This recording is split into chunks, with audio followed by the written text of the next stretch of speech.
Hello, welcome to a bonus episode in this series on learning to read Hebrew. In this video, we'll be dealing with the Dagesh. I was asked to clarify a little bit concerning the different types of Dageshes out there. Okay, so the Dagesh. Okay, here we have one term, the Dagesh Kal. The light Dagesh. The Dagesh Kal. In non-Jewish grammar books, sometimes referred to as the Dagesh Lene. Dagesh Lene, meaning light. Okay, so what does that mean? So in the so-called Beged Kefet letters, those are letters that traditionally took that take a Dagesh to change the sound of the letter. That Dagesh is called a Dagesh Kal. Okay, so the Dagesh that turns a beit to a veit or veit to a beit, that's called a Dagesh Kal. So historically, these letters all seem to have had different sounds. In modern Hebrew, the beit and veit we know about. The kaf and chaf we know about. And the pei and fei we know about. In Ashkenazic Hebrew and in many Sephardic groups, there's also they also differentiate. This would be a tav and a sav in Ashkenazic communities, and in some Sephardic communities, a tav and a thav, a th sound, thav. So it's a softening. So the general trend here is with a Dagesh in it, it hardens the sound, and without a Dagesh, it softens the sound. See, ba, va, ga. So historically, this might have been a gimel, and a ga, and a ja sound. The dalet, a hard D, and a soft D. Okay, it's not important at this point in your studies. So just notice term Beged Kefet. This is a bit of a mnemonic device. These are the letters that take a Dagesh Kal. Okay, again, that is just simply the Dagesh that changes the sound to a beit, to changes the sound from a softer sound to a harder sound. Okay, so the Beged Kefet letters. So that is basically the Dagesh Kal. That's all it does. It signifies that we are switching between sounds within a letter. Okay, now let's look at the Dagesh Forte. In Jewish circles, let's call it Dagesh Chazak. Chazak meaning strong. Forte, Latin, meaning strong. The Dagesh Chazak. So the Dagesh Chazak has something else. Let's go ahead and see which letters can take it first of all. It says all letters can take a Dagesh Chazak except for the 5 guttural letters. Aleph, Hey, Chet, Ein, and Resh. These letters do not take a Dagesh. Okay, so all letters can take it. So exactly what does it do? Okay, so the Dagesh Chazak doubles the sound of a letter. It doubles the sound of the letter. For those of you who went through the reading course, you remember me talking about imma and abba, how the dot there doubles the sound. Well, here's an example that I'm sure you all know. Shabbat. Shabbat. So it's not Shabbat, it's Shabbat. Meaning that this Dagesh Chazak doubles the sound so that at the end of this syllable, shab, I have a soft B sound. And at the beginning of this syllable, I have a B sound, but. So it's not Shabbat, it's Shabbat. Shabbat. That doubles the sound. Okay. In other words, it puts the sort of a fulcrum in the word right there in the middle of that letter. Okay, so that's what it does. It doubles the sound. Okay, so that's the Dagesh Chazak, and we just saw the Dagesh Kal. So they look the same, and in fact, they appear in the same letters. We have a beit, so we just saw earlier in the Beged Kefet letters that a dot within a Beged Kefet letter is a Dagesh Kal. Here we have it in a Dagesh. We have a beit has a dot in it, and I'm telling you that's a Dagesh Chazak. So how is the reader to know the difference? Okay. So how do we know the difference? So the general rule is something like this. If a Dagesh is preceded by a vowel, that Dagesh is a Chazak. Otherwise, it is a Kal. That's a very reductionist rule. It's not quite that simple, but this will get the job done the vast majority of the time.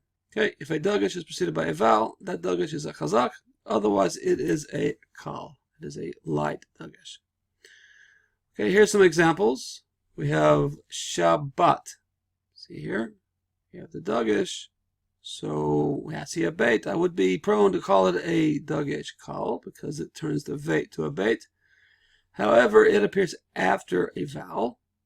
Therefore, this means this is a Dagesh Chazak.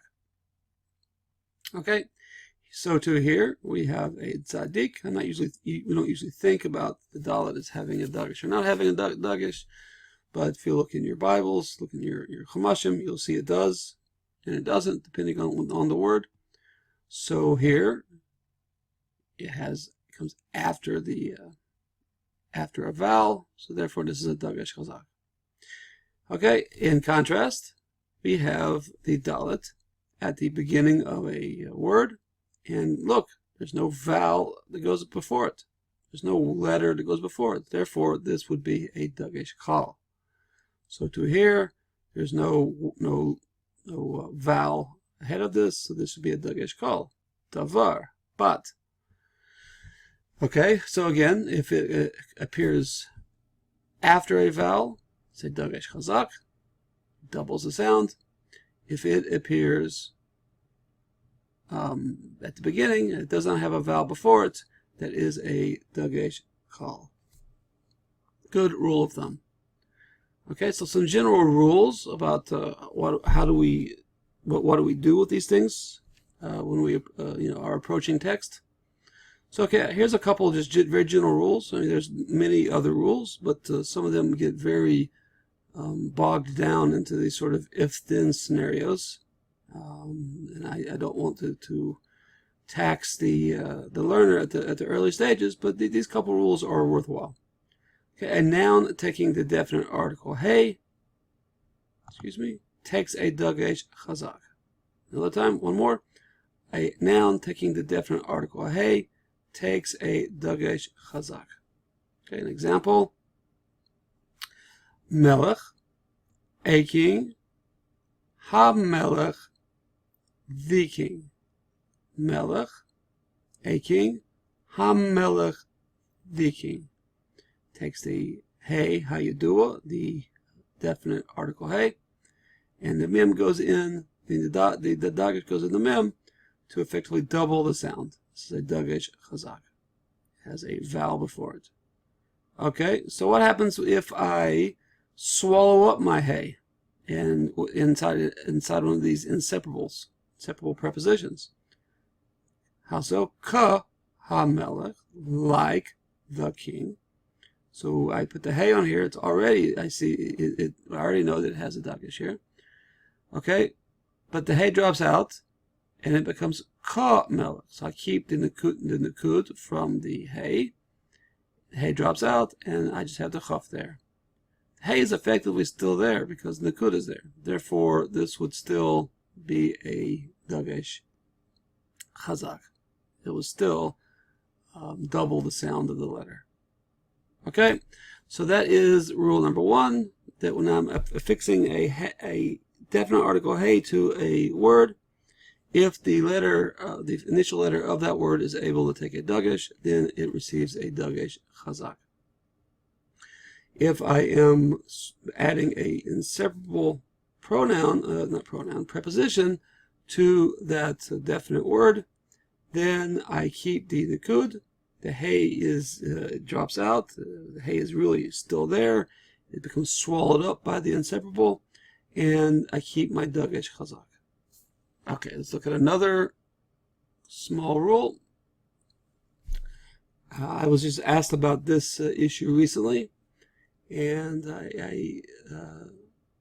student was at the point in their learning that would have been hard for me to present all of this in a one rule, all the explanation of this Dagesh versus that Dagesh and everything else. So I was prompted to make this video. Okay, so it says over here, when attaching an inseparable preposition to a word beginning with a Dagesh Kal, that initial letter loses its Dagesh. Okay, one more time. When attaching an inseparable preposition to a word beginning with a Dagesh Kal, that initial letter loses its Dagesh. Okay, an example or two. Okay, we have the base word bat, meaning daughter, but. So, ka, meaning like or as. Add them together, put my inseparable onto the word but, and that gives me kavas, chavat, chavat. That the Dagesh there drops out. That Dagesh Kal drops out. Here's another word, ba, in. Bait, house. Ba, vait, in a house. The Dagesh drops out. It drops out. The Dagesh Kal is not converted to a chazak. It disappears. It drops out. Okay, so kabat, ka plus bat equals kavat, and ba plus bait equals bavait. Okay, so that is about what I wanted to get across. Just a couple simple Dagesh rules. Again, just to review very quickly, we have two different kinds of Dageshes, a Dagesh Kal and a Dagesh Chazak. If a Dagesh is preceded by a vowel, the letter before it, that Dagesh is a Chazak. Otherwise, it is a Kal. At least that is a good general assumption. Okay, so that was that. I hope that helps. Wish you the best. Kol Tuv, Slacharava. Keep learning.